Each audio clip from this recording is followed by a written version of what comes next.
line in the pasuk that describes the paraduma that connects it very powerfully to Moshe. What's that?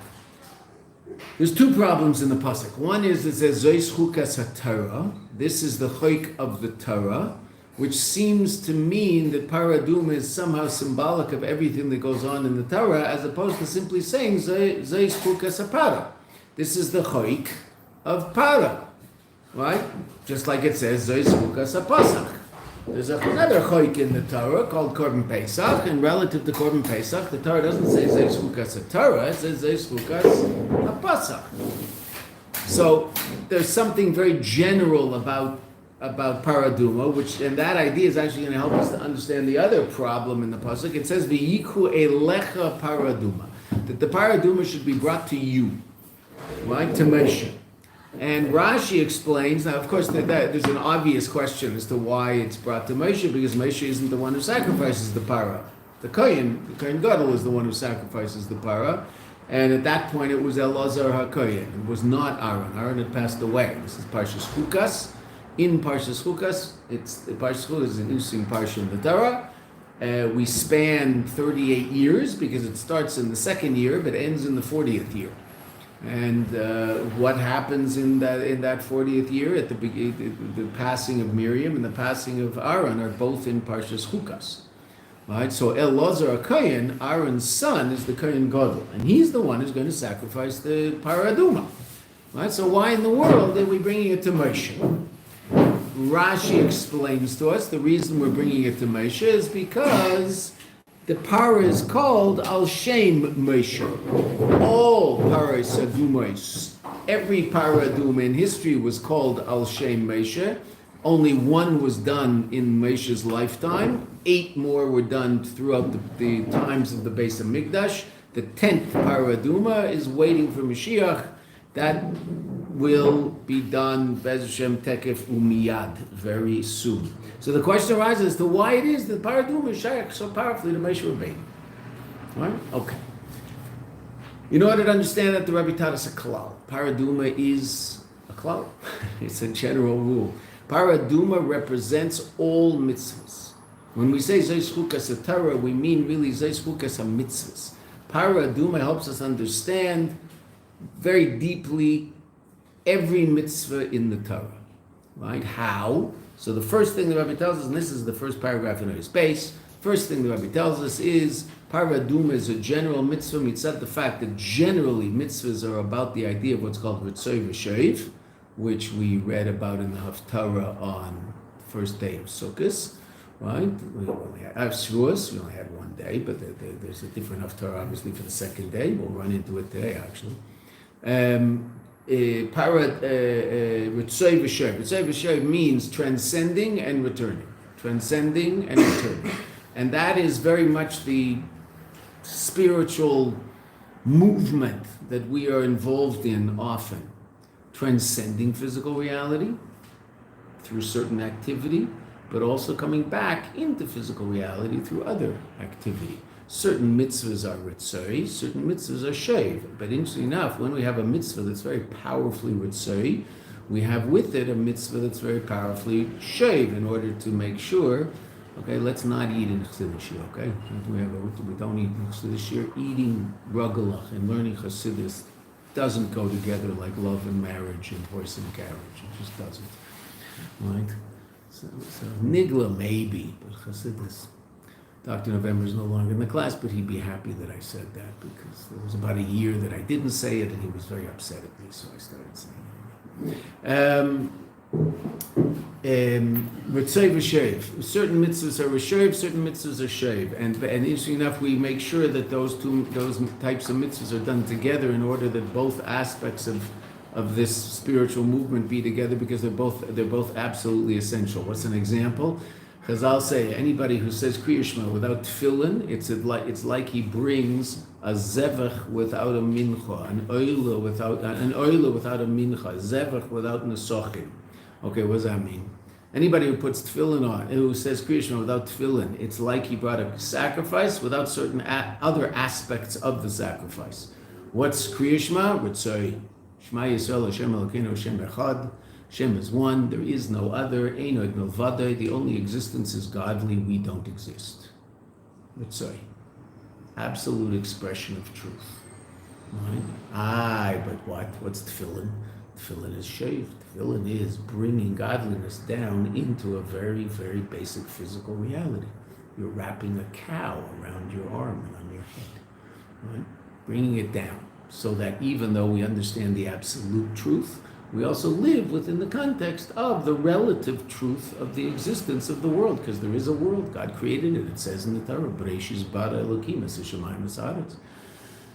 God created heaven and earth. That means heaven and earth on some level exist. Right? Absolutely? No, they don't exist absolutely. There's only one thing that exists absolutely, and that's God. What does absolute existence mean? It means you exist by virtue of yourself. You don't need anything else to give you existence. Because if I need something else to give me existence, then I don't really exist. It does. And it's simply giving me that which it has. Okay, so that's exactly how we relate to a Kadosh Baruch. Who really exists? The Eibishter. What does the Eibishter give us? He gives us this incredible experience of existence. Absolutely astounding experience to exist. Okay, it all comes from Him. We're not self-generated. Right? It's all from Him, which means that when we define existence with a capital E, we'll define what He has. We'll define ours with a small e. We exist on some relative level. Okay. Shema Yisrael is the expression of absolute existence. Hashem echad, ve'ein sheni. There's no second. There's just one. Okay, that's true. And you and I express that all the time. That's Ritzai. That's completely transcending the limitations of physical reality. But in order to do that properly, what must we also do? We should have tefillin on. We should have something that also reminds us of the fact that within the context of physical reality, we serve God with complete devotion. That's shave. Come back. Right? We talked about it earlier, Moshe Rabbeinu, the ultimate expression of shave, came down from Har Sinai. He's sitting and learning Torah with the Kadosh Baruch Hu, and yet he's actually willing to leave that behind and come back into Olam Hazeh and do what he has to do down in Olam Hazeh, where there's going to be a lot of kvetchy Jews that he has to deal with all day long. Od ma'atu skulumi. Right, okay. That's Ritzai v'Shev. And Paraduma relates to both. Why? Mitzad echad, the Eish of Paraduma, it's burnt up, devoured. The other is that the ashes are put in the water and sprinkled down. Ritzai and Shev, the Eish of it and the Mayim of it, the fire of it and the water of it.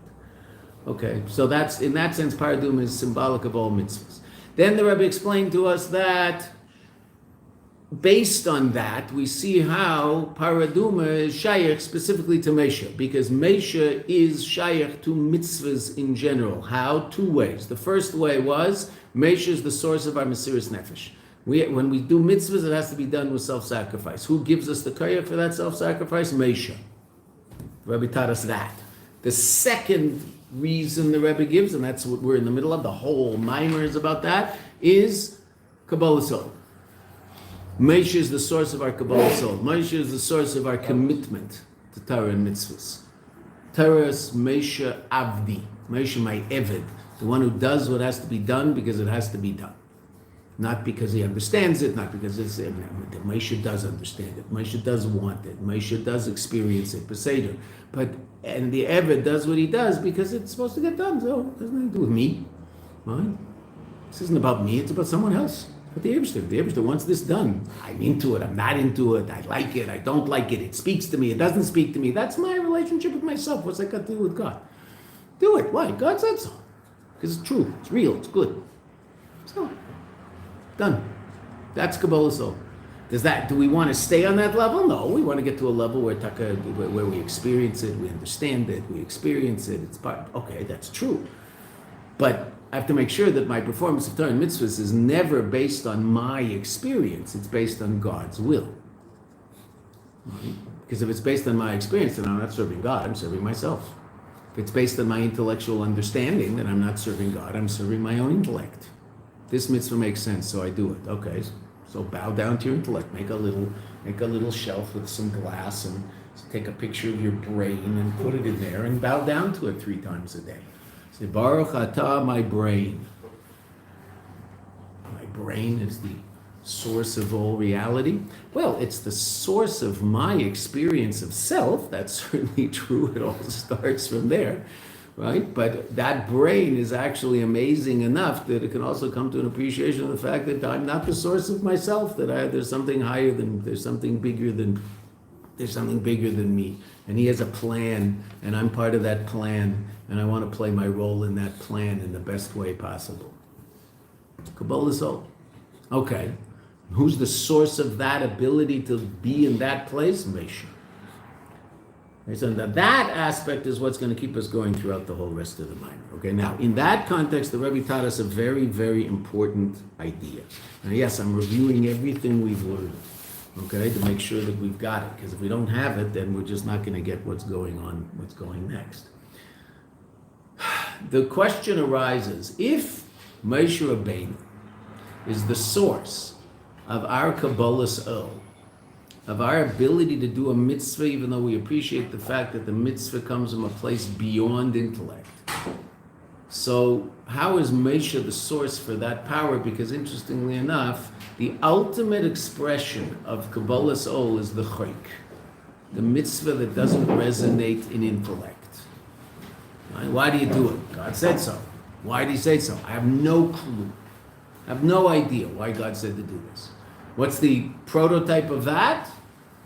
Paradigm of that? Paraduma.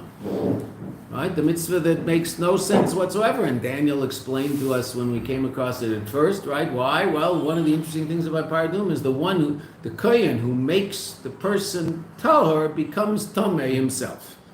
Right? The kohen who brings the person into a state of purity, he himself is in a state of impurity by virtue of doing that. Well, I understand. Is this about purity or impurity? Well, don't worry about it. This is how it works. Why? Because God said so. Okay. Paraduma. Moshe Rabbeinu is on a level where he even understands the tam, the seichel, the chokhmah, the intellect and wisdom of Paraduma. Why? Because the Rebbe told us something very, very, very important. And this is one of the most fundamental principles that we learn in this minor, that you have to go through the rest of your life with. What do Yemei Mashiach will look like? I don't know, but in the state of, you're gonna know. Everybody will know this Yemei Mashiach. We're gonna know it now because we learned it here. Every mitzvah is a chayk and a mishpat. Generally, people relate to mitzvahs as two different types of. Three, but two basic types of mitzvahs. Mitzvahs which resonate in intellect and mitzvahs which don't resonate in intellect. And never the twain shall meet. They're two completely different states of reality. They have nothing to do with each other. Right? They're both mitzvahs, but they're completely different expressions of what God wants. Right? And the Rebbe shows us that's absolutely not the case at all. Every mitzvah has an aspect of God's will, which is the ratzain of the mitzvah, which is that level of the mitzvah that's beyond intellect, because will is beyond intellect. In spheres, it's keser, which is beyond chokhmah. We talked about that. And every mitzvah also has an expression in intellect, chokhmah, because every mitzvah is ratzainei v'chokhmasai yisbarach, is the ratzon of HaKadosh Baruch Hu and the wisdom of HaKadosh Baruch Hu. Every single mitzvah, paraduma and staka. Staka makes perfect sense. Someone doesn't have something, you take $1 out of your pocket and give it to him so you can eat lunch. That's perfectly reasonable. Okay, why do you give staka? Well, two reasons to give staka, right? I mean, there's the ultimate reason is God said give staka, so you have to give at least 10% of what you earn after taxes. Okay, you 10%. Why? God said so. Okay, fine. But it's also reasonable. I mean, I can explain why it is I would want to give tzedakah. And there's different types of tzedakah. I might give tzedakah to an institution, okay, because I think it's doing good work. I also give tzedakah to individual people. Why? Well, because hopefully I feel their pain and I feel their difficulty, and so I'm giving it to them mitzad them, not mitzad me. Right? Even if I give it only because of me, give it anyway, because he shouldn't suffer just because you're a lowlife. Right? You want to give tzedakah because you want the person standing next to you to think you're a great guy. Okay, no, I'm not going to give it because I'm giving it to the wrong person. This guy needs lunch. Who cares about you and your religiosity? Just give him the $5 so he can eat lunch. There's nothing to do with you right now. No, I'm not doing it for the right reasons. Who cares? That's your issue, not his. He's hungry. Give him $5 for the wrong reason. Who cares? Oh, okay, but a person can be so hung up on himself, he won't give the $5. That person, that's like cracked. Okay, so hopefully, why are you giving the $5? Now, do you get certain satisfaction about helping him? You probably do, okay, but hopefully the reason you're giving the $5 is you feel his hunger. Right? That's the deepest, most powerful reason. Okay, I might not be there. That doesn't mean I don't give him the $5. Give him the $5. He has to eat lunch. Okay. So the tzedakah makes sense, but not to think that tzedakah is only coming from the chokhmah of HaKadosh Baruch Hu. It's not just coming from the chokhmah of HaKadosh Baruch Hu, the wisdom of HaKadosh Baruch Hu. It's coming from the ratzon of HaKadosh Baruch Hu also. HaKadosh Baruch Hu wants it. Meaning there's a level in tzedakah that's beyond tam v'das, that's beyond intellect. And there's a level of tzedakah that's clothed in intellect. And it's clothed in intellect to such an extent that it actually descends all the way down into Eilam Hazeh, into this physical world, so that you and I can understand with our very, very finite human intellect that tzedakah is a good idea. Don't have to be a malach to understand that. Don't have to be Moshe Rabbeinu to understand that. Anybody with a brain figures it out. Tzedakah is a good idea. Okay? Not murder, good idea. Don't steal, good idea. Okay, and every society has such laws. Okay. And most societies, interesting enough now, have laws about distributing a certain aspect of wealth for the common good. It's called taxes. Right? It makes sense, right? I mean, okay, we all fetch about it, I understand, because there's a lot of waste. It's okay, but I mean, the idea makes perfect sense, right? That I'm going to probably take part of what I earn in order to contribute to the common good. I like roads, you like roads. Well, who's going to pay for the roads? Well, we'll pay for the roads. Probably the guy who has a little more money will pay a little more for the roads, and the guy who has a little less money will pay a little less for the roads. They have a great idea in America, right? It really is a good idea. The interesting enough, you won't find in Western America, but you'll find it in Eastern America. It's called tolls. Great idea. Why is that a great idea? Who pays for the roads? The people who use the roads pay for the roads. That makes sense. So that's a perfectly reasonable idea, because the people who use the subway pay for the subway, right? So the people who use the roads pay for the road. Perfectly reasonable. You won't find a toll. I don't know where it is. I could say west of the Mississippi. I'm not sure. I have no idea. But there's no tolls in Western North America. No such thing. Well, Texas. Texas has tolls. Okay. No, in California. Yeah, there's now toll roads in California. Okay. California's really going with the dogs, huh? Look at that, it's just unbelievable. But I mean, there was no such thing. In the old days, there was no such thing. And it makes perfect sense. It really does. It makes perfect sense. The people who use the roads, okay, so everybody understands things like that. Okay, and if God, in Jewish terms, God blessed me with a good parnasa, so, we talked about it earlier. God's kind enough to let us keep 90% of what he gives us. That's very kind of him. He could say, I want you to give 50% of what I give you. I want you to give 90% of what I give you, and you're allowed to keep 10%. I'll give you tzedakah. I'll give you my... No, he lets us keep 90%. Some people give choimish, a fifth, so God lets them keep 80%. Amazing. I mentioned to you earlier, and I'll mention it again. There's a guy in our neighborhood, interesting guy. I don't know how he makes his money, but he makes his money. He has a lot of money. I think that he has a bunch of stuff going in America, probably real estate, because that's just sort of what you can do from afar. He also runs the biggest Pesach program, I think, anywhere. The deluxe Pesach program. He does it in Mexico every year. And that he does because he enjoys it so much. But he also makes some money on that. He's an interesting guy. Every dollar that his business produces, 50 cents of the dollar goes into a tzedakah fund, and he lives on the other 50%. Every dollar, 50. He has a tzedakah fund. 50% of everything he earns goes straight into a tzedakah fund. That's pretty impressive. That's just impressive. He can afford it, right? But that doesn't mean it's not impressive. There's a lot of people who can afford it who don't do that. Very impressive. Okay. And it's not like it doesn't make sense to us why that's a good thing to do. So there's the Ratzain of it and the Chochmah of it.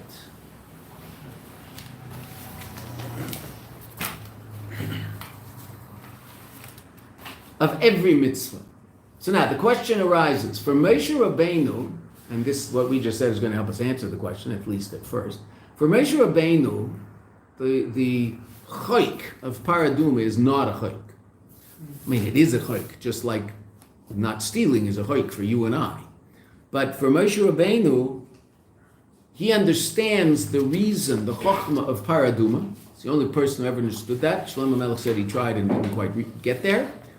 And so there you and I might ask the question, so then how is it that Moshe Rabbeinu is the source of our koyach, of our ability to do a mitzvah, mitzad, the ratzon of it, and to transcend the chokhmah of it, especially when the chokhmah isn't revealed to us.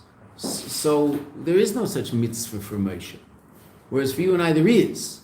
So how do we get the koyach to do that mitzvah that transcends our intellect from Moshe, for whom there is no mitzvah that transcends his intellect?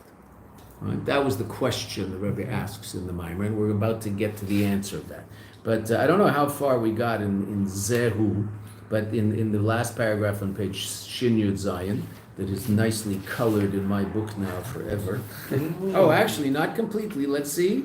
Oh, it's colored in there also. A little lighter. Didn't we answer it by saying that every mitzvah has a chayk that you can't understand? Yes, but it's still interesting that for Moshe Rabbeinu, the mitzvah of tzedakah and the mitzvah of paraduma are the same, and for you and I, it's not. Right? So you're right. That double understanding of every mitzvah is what helped us understand the question. But we're still confused because ultimately, Moshe's relationship to it is completely different than yours and mine. Because for Moshe, the Rebbe says at the end of his Gimel, if you got to, right? Let's 2 lines up from the bottom of page Shin Yud Zayin, right? Umizeh shenem v'yichoi lecho, and the fact that it says v'yichoi lecho, you should bring the paraduma to you. The para nikras al shmei shel Moshe, that the para is called in the name of Moshe. Mashma, that seems to indicate the inyan of miyuchad shebamitzvahs paraduma, the special reality of paraduma. Shachuka shaba, that the choik of it, which is ratzon shelamayla mitam, a level of will that's beyond reason, hu begilui, that's what a choik is, right? In a choik, what's revealed? The ratzon of it. In a mishpat, what's revealed? The seichel of it. But all mitzvahs contain both ratzon and chokhmah, ratzon and seichel. And Baal Tanya says right at the beginning of Tanya, ratzonei v'chokhmasei shel HaKadosh Baruch Hu, the ratzon and the chokhmah of HaKadosh Baruch Hu, every mitzvah. Okay, that being said, some mitzvahs have one aspect revealed very powerfully, the mishpat, to such an extent that the mishpat, the seichel, hides the ratzon, which we said earlier in many ways. So I'm not really so much aware of the ratzon, I'm very aware of the seichel of it. Don't murder. Okay, that makes sense. Get stuck up, that makes sense. And there's other mitzvahs where the ratzon hides the tam, paraduma. Now for us, the ratzon doesn't hide the tam. There is no tam. We don't experience the tam. What did the Rebbe say the tam of paraduma is? What's our seichel of paraduma? Any remember the last class?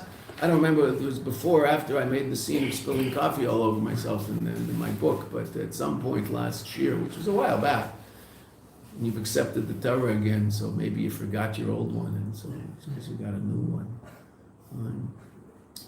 So for us, what's the tam of paraduma? The understanding that there is a level of understanding, even though it's completely hidden to us. That's the tam of paraduma for you and I. Moshe Rabbeinu, what's the tam of paraduma? Moshe Rabbeinu understands the reason for paraduma. He understands the intellect of paraduma. It's beyond us. So, shachuka shaba, rotzen shelamayla mitam, hu begilui, hu gam legavi Moshe. That's also relative to Moshe, that somehow the rotzen is revealed very powerfully. Ulacha'ura, now at first glance though, cave and Shemesha Yoda Tam Para, since Moshe knew the Tam of Para, Ma'achiluk Lagave Meshas, then what's the difference relative to Moshe between mitzvahs paraduma, L'kol mitzvahs? Why is it unique in any way, shape, or form? By Moshe it's all the same. By Moshe, don't murder. he chaps the ratzain of it and he chaps the seichel of it, the will and the intellect. By paraduma, he gets the chokhmah and he gets the will. He gets it. It's all the same. Okay. Okay. Shin Yud Ches. Ois Dalet. Yuven Ze Bahakti. Now the Rebbe is going to go into a whole new... In order to understand this, we're going to get back to explain all this by the end of the Maimer. But first, the Rebbe has to explain something else to us. I'm going to try to do it properly without spilling it all over myself. Baruch atah Adonai Eloheinu melech haolam sha'akol me'yad b'dvarav. Amen. So far, so good. I just won't use it as a mushal. I wasn't really drinking it, but I was using it as a mushal. That's it. By way of I'll use your thing.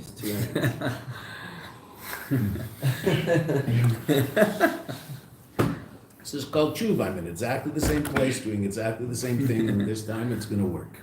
Tshuva shlema, Baruch Hashem. V'yuven zeh bahagdi mashakosav tefillah l'meisha. Tehillim, Perek Tzadi. Okay? Why is this interesting that the Rebbe is teaching us this kapitel Tehillim in this Maimer? This Maimer, as we know, was said on Yud Beis Tammuz Tafshin Chavtes, which was the 89th birthday of the Frierdiker Rebbe, which means the kapitel of the Frierdiker Rebbe, that the Frierdiker Rebbe that you would start saying for the Frierdiker Rebbe that year was Tzadi. Now the Frierdiker Rebbe had already passed away, but we know that the Rebbe. Why do we still say the Rebbe's kapitel, even though we don't see the Rebbe with our physical eyes? And there were many, many people, there are probably still a few people today who say the previous Rebbe's kapitel every day. Right? Personally, I mean, when I used to say, everybody used to say the Frierdiker Rebbe's kapitel. I mean, I stopped when it got to 119. Right? And I know a lot of people who stopped when it got to 119. That's not the Rebbe. Of course, we all kept saying 119. We didn't stop. But Frierdiker Rebbe, I remember an older friend of mine who at that point was retired. Now he's in Gan Eden. So he was angry at me. He said, "Well, how are you talking? You're not saying the kapitel of the Frierdiker Rebbe every day?" So I said, "It's kufyates. It takes it's a long time." He said, "Well, I still say it every day." I said, "Listen, you're retired. You've got nothing else to do. Right? You can sit and say Tehillim all day." He went to a kollel in the morning. He was retired. He had all day, right? I wasn't retired yet. I retired about 5 years ago, right? So now I have all the time in the world, Baruch Hashem. But in those days, so.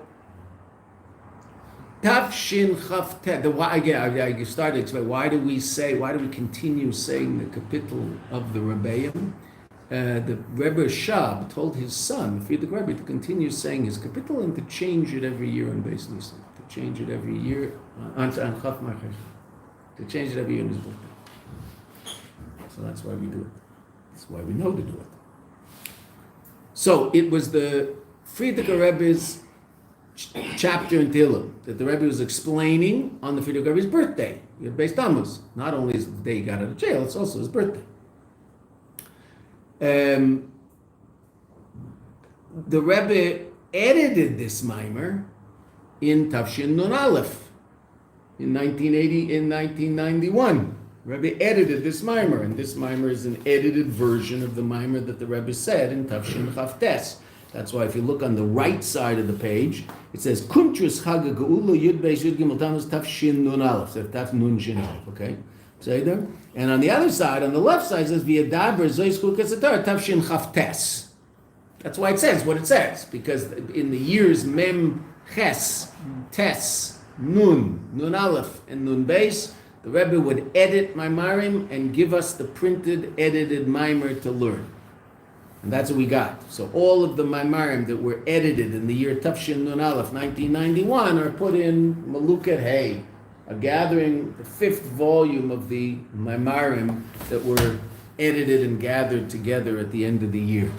Okay, so now it happens to be, therefore, the Rebbe said this Maimer on Yud Beis Tammuz Tafshin Chavtes. The Rebbe edited the Maimer on Yud Beis Tammuz Tafshin Nun Aleph What was the Rebbe's kapitel that year? Sadi, same kapitel. The Rebbe says a mimer, then 2 days later, a day later, the Rebbe said another mimer called Tefillah L'Meisha. The whole mimer is called Tefillah L'Meisha. This mimer, the word learning, was said on Shabbos. Then there was a big farbrengen with a microphone, probably Sunday night. I'm not sure exactly when it was. It's easy to find out. I've just never looked it up, right? Either Motzei Shabbos or Sunday night, probably Sunday night.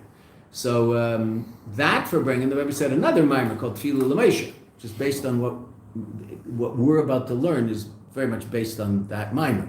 This mimer was said first, right? That mimer was edited for Yud Aleph Nisan Tavshin Nun Aleph, the Rebbe's 89th birthday, and you can find that earlier in the same book, right? So even though it was said later, it's printed in this book earlier because it was printed for the Rebbe's birthday.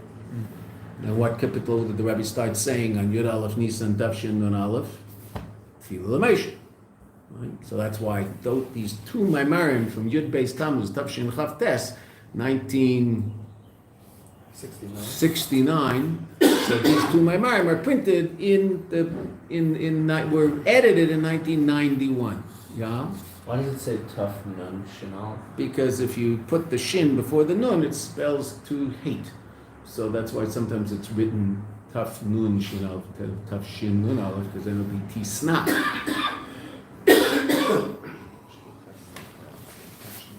Did the Rebbe say to do that, or did people just... It's always done. Anytime the Rosh Hashanah of a year ends up being a creepy word. Right? Okay.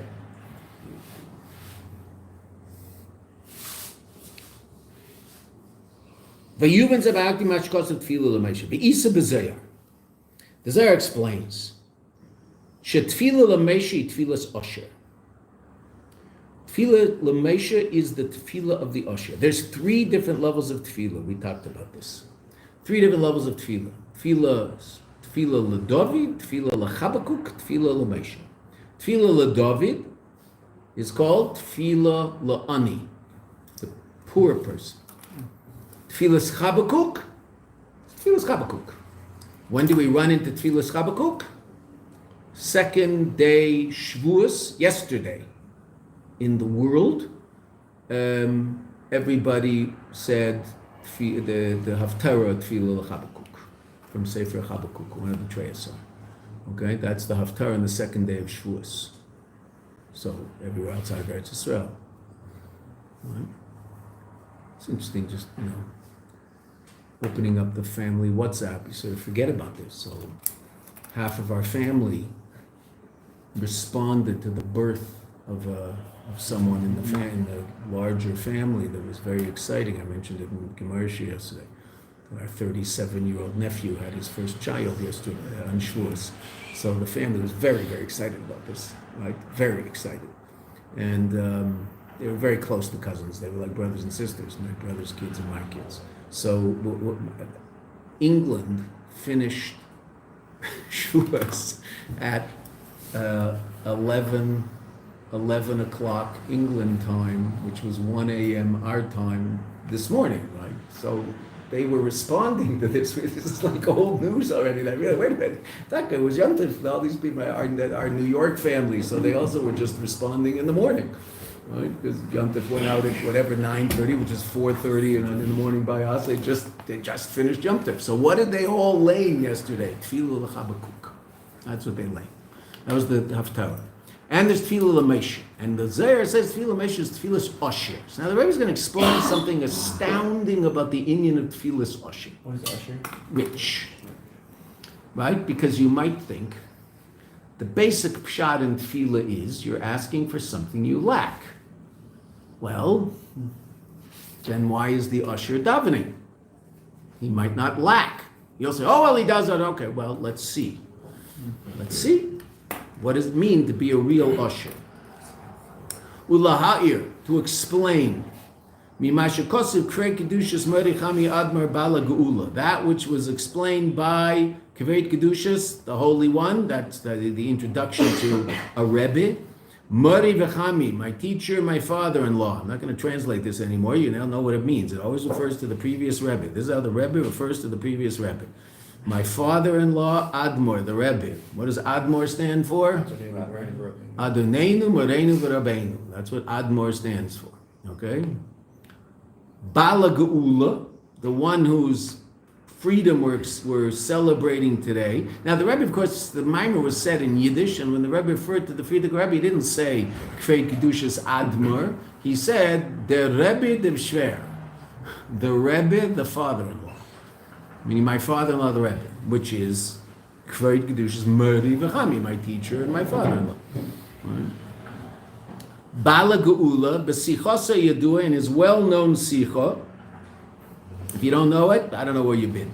Shamizmar Tfila Lamesha, that this Mizmar, the Rebbe said this, the Friedrich Rebbe said this relative to Yud-Tes Kislev, not Yud-Beis Tammuz, right?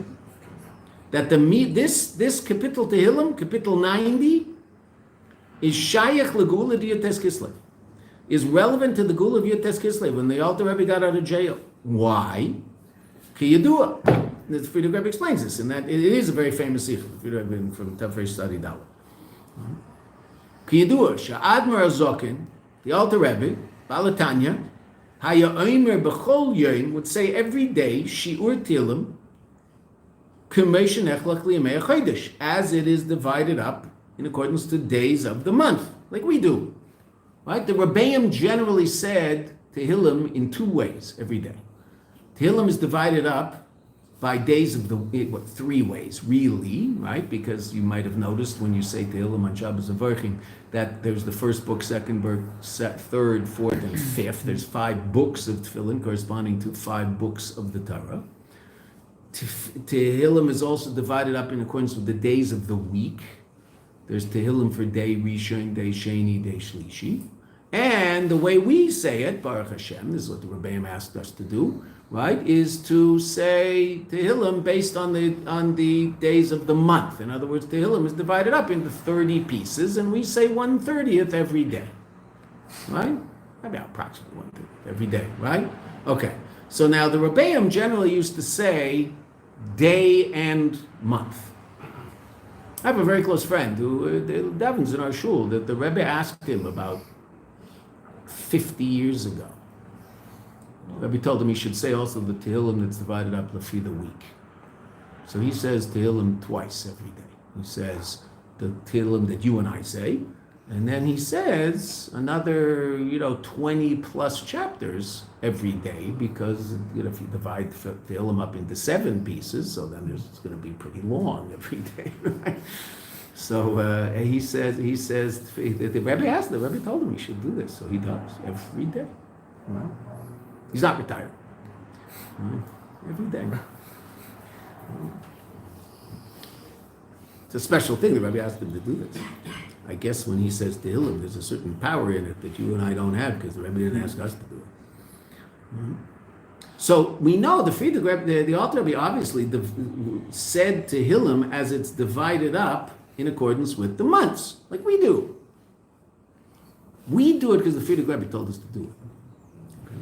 The cave and Sham Mizmor Tefillah L'Meisha, and since this chapter, Tefillah L'Meisha, the 90th chapter of Tehillim, Hu Ascholas Shiur Tehillim Achodshi, it's the beginning of the monthly days of Tehillim, the Yom Yud Tes L'Chodesh, of the 19th day of the month, right? You say Tzadi through Tzadi Vav on the 19th day of the month. Those are the Tehillim of that day. So you start with Tzadi.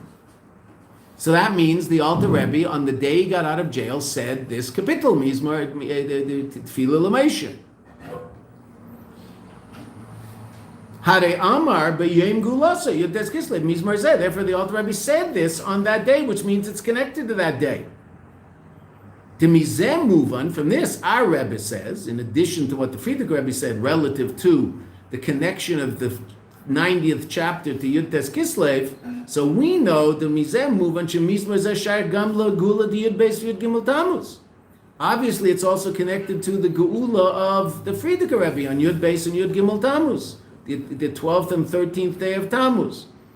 Why 12 and 13? The Rebbe was told on the 12th he was getting... The Rebbe was in jail because he was spreading Yiddishkeit, and there was Rahmanu Litzlan, a death sentence against the Frierdiker Rebbe. That death sentence was commuted. Meaning we see the papers, so you can see it. You can see the papers today where you see that it was commuted. You see that there was a Gazar din of death, God forbid, and then you see a stamp on it that says that was done away with. And what was the Rebbe, what was the instead? So first there was supposed to be 10 years in Siberia, which Al Pi Teva would have killed the Rebbe, right? He was not in the greatest of health at that point. They also beat the living daylights out of him during his incarceration, which he describes at great length, and it's in an amazing English book called The Prince in Prison. You can read about it. A guy named Shimon Neubert translated all the writings of the Frierdiker Rebbe in a very beautiful way, and he captures the beauty of the way the Frierdiker Rebbe writes. Frierdiker Rebbe was always writing. It's very interesting. Always writing. The pictures of Frierdiker Rebbe we have, he's holding a pencil in his hand. Right? The most famous picture. He's always writing. Evidently, Yechidus by the Frierdiker Rebbe, you'd walk into Yechidus, and he would be writing, he'd stop, he'd put down the pen or pencil, and he'd talk to you. And how did you know Yechidus was over? He'd look down and start writing again. Well, you went to him, it's over, it's finished, and he'd start writing again. That's evident. I was never Yechidus by the Frierdiker Rebbe, right? Obviously. But that's what they said. That's what used to happen in Yechidus by the Frierdiker Rebbe. So he wrote some amazing things, and many of them are very available in English. He wrote a beautiful letter to his daughter, Ar Rebbetzin, on what Chassidus is all about.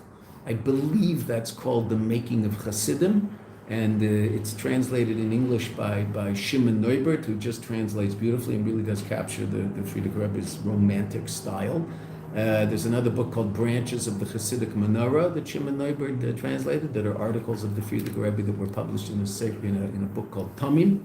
These are books that you have to read. If you want to understand what Chassidus is about, you have to read it. You just have to read it. You can't, there's a black hole in the middle of your understanding of what Chassidus is all about if you haven't read those books. Right? Because the Frierdiker Rebbe describes what Chassidus is really all about. Right? What a chassid is and what Chassidus is about, and it's unbelievable books. Imagine the Frierdiker Rebbe describing to our Rebbetzin, our Rebbe's wife, his daughter, what Chassidus is. Right? Amazing. So it's translated beautifully to English. It's all written in Yiddish. It's translated in English. Right? Very, very, very worth. Go to Heichel Menachem and buy those two books. You'll have a hard time putting them down. They're just so good to read. I mean, they're just so interesting. One more chapter. I'll just read one more chapter. It's 2:30 in the morning. You say, I have to get up for Chassidus in the morning. What was the name of the books? Branches of the Chassidic Menorah and The Making of Chassidim. It'll be in the English book in Hechem. If not, so you can ask them. Do you have these or can you get these? And Shimon Neubert, Neubort is how it's written in English. Probably Neubert, but it's written Neu, Neubort.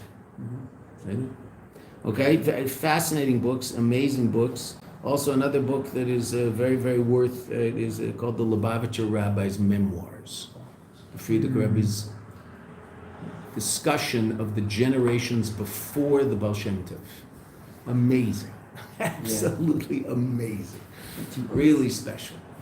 The Lubavitch Rabbi's Memoirs. The Frierdiker Rebbe wrote it. It's a history of the generations leading up to the Baal Shem Tov. What was going on? What was happening? What were people talking about? I remember once I took that book to Miluim, and I didn't have anything to do with that Miluim. I really had nothing to do. Like I was just, I was in a beautiful place. It was the summertime, and I was on a base nestled at a little bit above the foot of Mount Hermon, so it was a beautiful place to be. But I had very little to do. We weren't doing anything. We were just sitting around most of the time. So I had this. I took the books with me. The Lubavitch Rabbi's Memoirs, and I remember thinking, I could finish it in a day.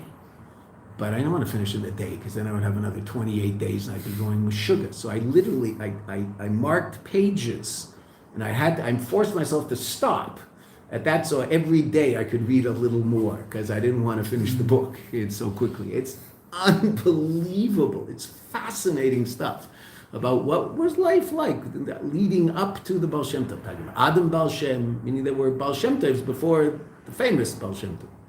Adam Baal Shem, etc. Who was he? What was he about? How did Yisrael Baal Shem, the Baal Shem Tov, where did he come from, so to speak?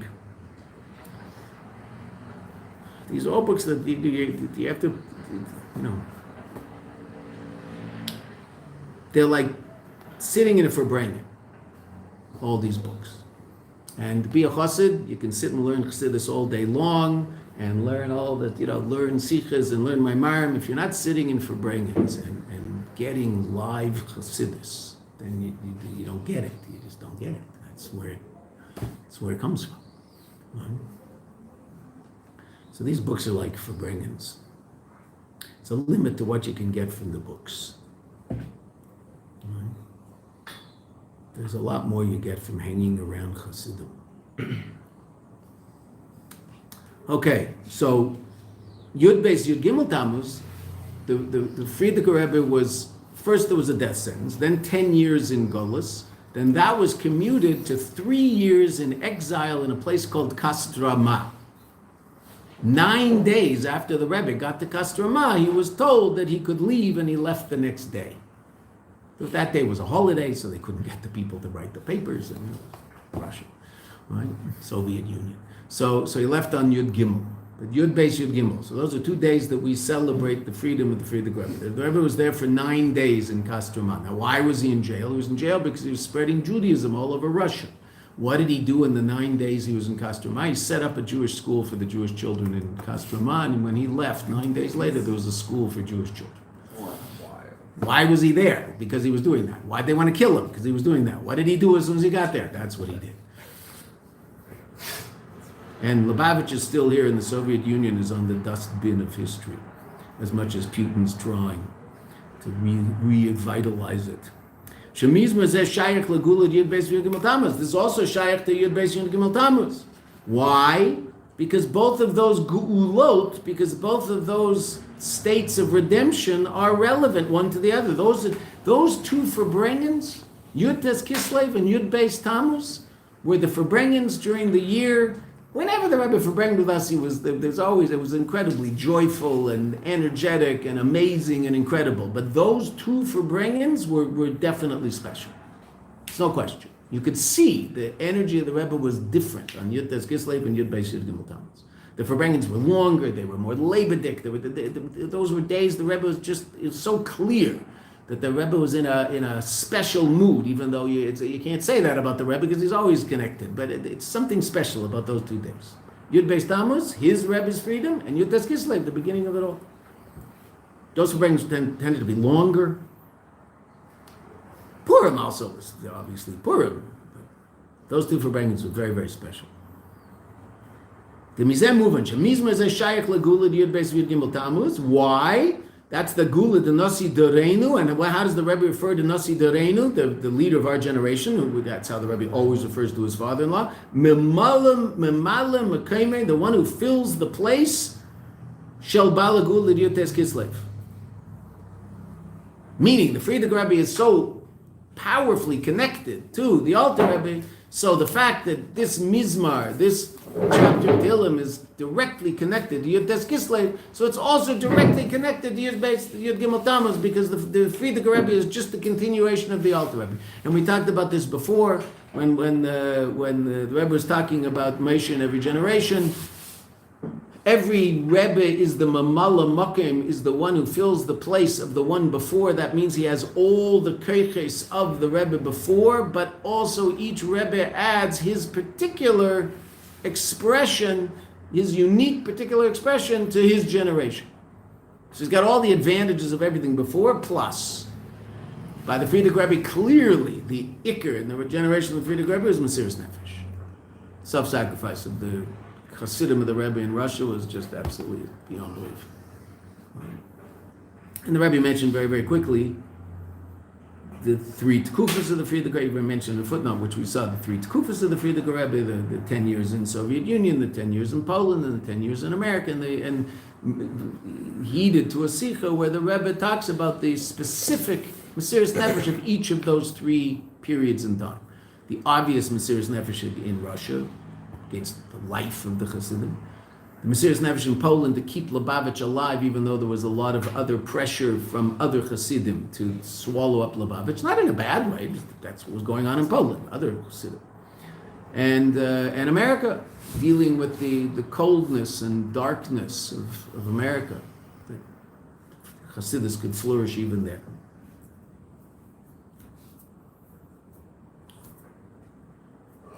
So, this kapitel we just learned is shak to Yud Beis Tammuz.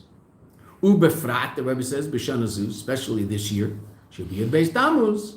On Yud Beis Tammuz, the Rebbe is saying this in Tafshin Chavtes, right, 1969. Yes, this was edited in Nun Aleph, but the Rebbe is saying this from the vantage point of when the Maimer was said. Should be Yud Beis Tammuz, Yemei Ledis, the Balagula, which is the birthday of the one who's celebrating his freedom, the previous Rebbe, who has Cholash Shnas at Tzadik LeBalagula. It's the beginning of the 90th year. Therefore, Maschilim Lemar, and that day is beginning to say, we are beginning to say. And the Rebbe would say his kapitel. Of course, the Rebbe would say, everybody was saying the Frierdiker Rebbe's kapitel. Right? Lemar Mizmar Tzadik. And so everybody started saying, Tefillah L'Meisher, Shebetilim Ua Mizmar Tefillah L'Meisher. So everybody's starting to say it now, today. Okay. Vehine. In Yonei V'Teichne B'Mizmar Zeh, the main inyan of this Mizmar Hu Tefillah L'Meisher is the beginning of it. Tefillah L'Meisher. Danyonim Abayim Behemshech, those things which come afterwards. Behemshech HaMizmar, the continuation of the chapter of Tehillim. La'achrei Teves Tefillah L'Meisher Ish Elokim. After those words at the beginning, Tefillah L'Meisher Ish Elokim. It's not one verse. Right, so there's also this thing they're said afterwards what the tefillah is. So now, interestingly enough, in the actual Maimer Tefillah L'Meisher, and you can hear it because it's recorded. That was said on the weekday. This Maimer was said on Shabbos, so it's not recorded. But the Maimer from the Farbrengen, that was a day later, so that's recorded, and you can hear the Rebbe explained. And the Rebbe actually goes through much of the beginning of the Mizmor, explaining in the tape, in the actual Maimer, the shot in the continuation. In the edited Maimer, the printed Maimer, none of that's there. They took it out. Because what the Rebbe wants to talk about Tefillah L'Meisher, the beginning. The Rebbe says the whole shot is in the beginning. Tefillah L'Meisher Ish Elokim. What do Chazal say? Why is Moshe called Ish Elokim? Godly man. What do Chazal say about that? Rather amazing Chazal. From his waist up, Elokim. From his waist down, Ish. That's what Chazal say about that line in David HaMelech. Tefillah L'Meisher Ish Elokim. From his waist up, he's like God. From his waist down, like a person. Okay, it's not God. Don't say Baruch Atah Moshe Elokeinu Melech Haolam. No, it's not. We don't say that. The Chazal, they're religious Chazal, right? They don't have. They're not. I'm not picking on California, but they don't have. They're not from California. They're looking for some spiritual expression. They're religious. They're like holy. They're godly. And they describe Moshe as Ish Elokim. What does David HaMelech mean when he says Ish Elokim? Half Elokim, half Ish. Meaning he lives, and we'll see what that means. His conscious reality is in godly space. Eilam Atzilus, which we talked about a little bit last week. That was actually how the coffee ended up getting spilled all over me, because I think we were in Eilam Ha'asiyah. I just wanted to be a very powerful expression of what can happen in Eilam Ha'asiyah. It's all planned, right? If you believe that, I've got a bridge. You want to buy a bridge? Different worlds. Eilam Atzilus, a world of godliness. That's where Moshe lives. Where are his feet? His feet are in Eilam Ha'asiyah. Right? If there's a tack on the ground, if he steps on it, it will hurt. Right? That's where his feet are. Where's his conscious reality? Godliness. What's that look like? I don't know exactly. I don't live there. I'm not sure. Not sure. I can't even imagine what life is like in Bangladesh. Right? Why? I never lived there. Never been there. Can't really imagine what day-to-day life is like in Bangladesh. I certainly can't understand what day-to-day life is in Eilam Atzilus. Even though there's part of me that does live there, called Yichid Chayer Shabanefesh, but I'm stuck down here with my coffee. Vine, in Yonei v'Teichne, the Mizmar Zeh, Utfila L'Meisha, the whole Mizmar is really Tefillah L'Meisha. Yes, there are other things, and that's what the Rebbe is going to explain. And it's just interesting that the Rebbe does actually explain it in the Maimer Tefillah L'Meisha, but that did not make it into the printed Maimer. That part of the spoken Maimer. The Anyonim Abayim, those things which come later, Behemshech HaMizmar, La'achrei Tevis Tefillah Meshi Shelakim, after the words Tefillah Meshi Shelakim, Heim Inyonim Shemesha Amram B'Tfilosai. These are the things that Mesha said in his Tefillah, Inyonim Pratim, specific, particular things. Aval Inyonei are klali, but the basic reality, the HaMizmar of this chapter in Tehillim, Shugam Shmei Mizmar, there's also the name of the Mizmar, Hu Tefillah L'Meisha. So it's really all Tefillah L'Meisha. Yes, there are details. And if you look up in Tehillim, so you see there's details. Obviously there's content to the Tefillah. But the Iker is the Tefillah itself. And what is the Tefillah? Tefillah L'Meisha. And what does that mean? We learned. What does that mean, Tefillah L'Meisha? The Zohar told us? Tefillah Soshi. What does that mean? I don't know. That's what the Rebbe will explain to us tomorrow. Nois Hey, let's finish Ois Dalet. Umizem Muva, Shashaychus, the Mizmar LaGeula, the Yud Tes Kislev. The relevance of this Mizmar to the Geula of Yud Tes Kislev and Yud Beis Tammuz, which the Rebbe is going to explain later in the Maimer, who Be'ikr is essentially Mitzad Inyane de Klolus Mizmar, the idea that is in the general aspect of the Mizmar. And what's that? Tefillah L'Meisha, Tefillas Osher. Kedalakam and Seif Gimel, as we'll see later in the 13th chapter. I mean, at the very end of the Maimer, the Rebbe will explain all this. But we have a lot to learn in the meantime. So let's start Hey, and then we'll stop, and we'll pick up Hey tomorrow morning. Bezrat Hanoisin La'ayif Kayach. V'yuven Zeh Bahakti Madiuk Da'admar Marshab.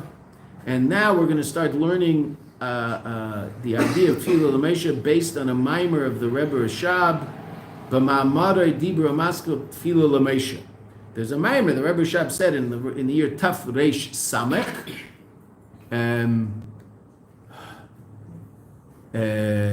1900. Taf Reish Samech, okay. And in that Maimer, so the Rebbe Rashab, the name of that Maimer is Tefillah L'Meisha, and much of what the Rebbe is going to say now is based on that Maimer. Hare inyan atfila, see the question. Hare inyan atfila hu shemispalo l'kadosh baruch hu sheyamale es machsodai. The basic inyan of tefillah is shemispalo l'kadosh baruch hu. The person davens to a kadosh baruch hu sheyimale. What does yimale mean? He will fill, future, right? Es machsodai. What's a machsor? What's the root? Chaser. What's chaser? Loss or lacking. Yeah. That he should fill up that which I'm lacking. I daven to the Eibishter that which I don't have, I should have. In Ruchnius, in Gashmius, right? In both aspects. The cave and Osher, and since the Osher Eino Chaser Shum Davar, since the Osher is not lacking anything, Ma'u Inyan Tfilas Osher. So then what is Tfilas Osher? So now, in order to understand, what does that mean? The usher is not lacking anything. The usher is lacking things, right? I mean, he could lack more money, right? Or he could lack certain things that missing in his life, even though he has a lot of money. He can't buy me love. Okay, so what exactly does that mean? So now the Rebbe is going to explain very clearly, and it's really an amazing thing, based on psukim in the Torah that discuss mitzvahs staka, and what you're obligated to do and what you're not obligated to do, right? And from that we'll understand what an usher is and how an usher taka doesn't lack anything. Okay? That meaning this line might annoy you. Stop being annoyed. Don't worry. If the Rebbe Shab says it, it's true, and he's going to show you what an usher means. What does it mean to be an usher? Now, the Rebbe doesn't talk about this inside so much, but in Chassidus, the idea is talked about. And we'll just talk about this for a minute, and then we'll stop. There's two different levels of usher. There's a shiur that is an usher because someone gave him something. So he's usher. He's not lacking anything. He's an usher. But he's not what's called an usher be'etzem. He's not essentially an usher who essentially doesn't lack anything, which is going to be Moshe. Right? He's an usher because a lot of stuff was given to him. So the richest man in the world is not an usher be'etzem. Jeff Bezos. He's not an usher be'etzem. He's an usher because you give him a lot of money. Why? Because you buy on Amazon. You and hundreds of millions of other people are giving him money. And what if everybody stopped giving him money? So he's not being an usher. I imagine he's smart enough to make sure that he's not going to need challahs for Shabbos if we all decided we're going to, turn off Amazon, right? Okay, he probably has at least a few billion put somewhere for a rainy day. Okay, Beseder. That being said, he's not an usher be'etzem because he's not an usher because he's Jeff Bezos. He's an usher because he got, kol hakavod to him, he got lucky in business and he hit on something before anybody else hit on it and he made a fortune. And Bill Gates is the same.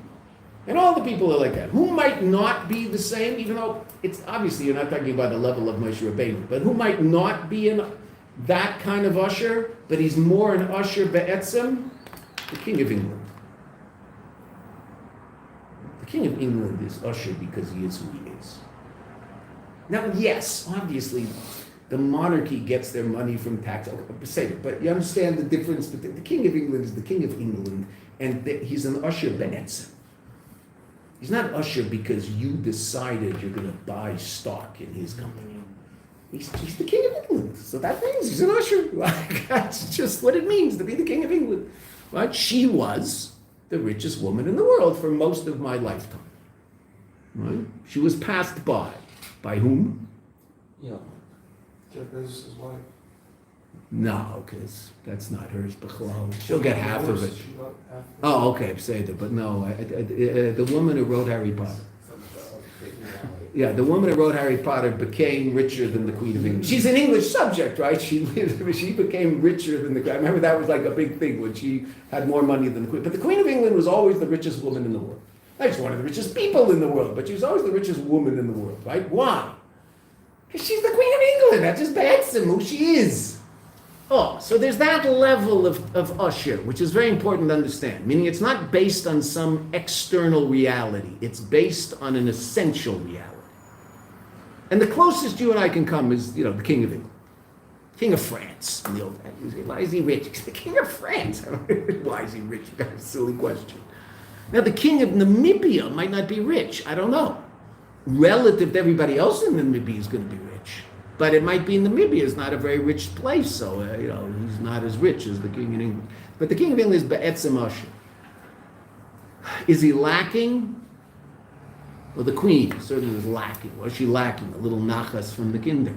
Okay, Beseder. But that's a separate issue. Obviously, Moshe isn't that. But relative to... We're going to have to understand Moshe mitzad the idea of usher be'etzem, not because he got something, but because he is who he is. Okay, and we're going to see that Moshe is that usher in Gashmias and in Ruchnias. See how that all works. Okay, I'll write it tomorrow. Yeah. The Rebbe didn't anything out here the others who they are usher. Let's see. That's the first thing I thought.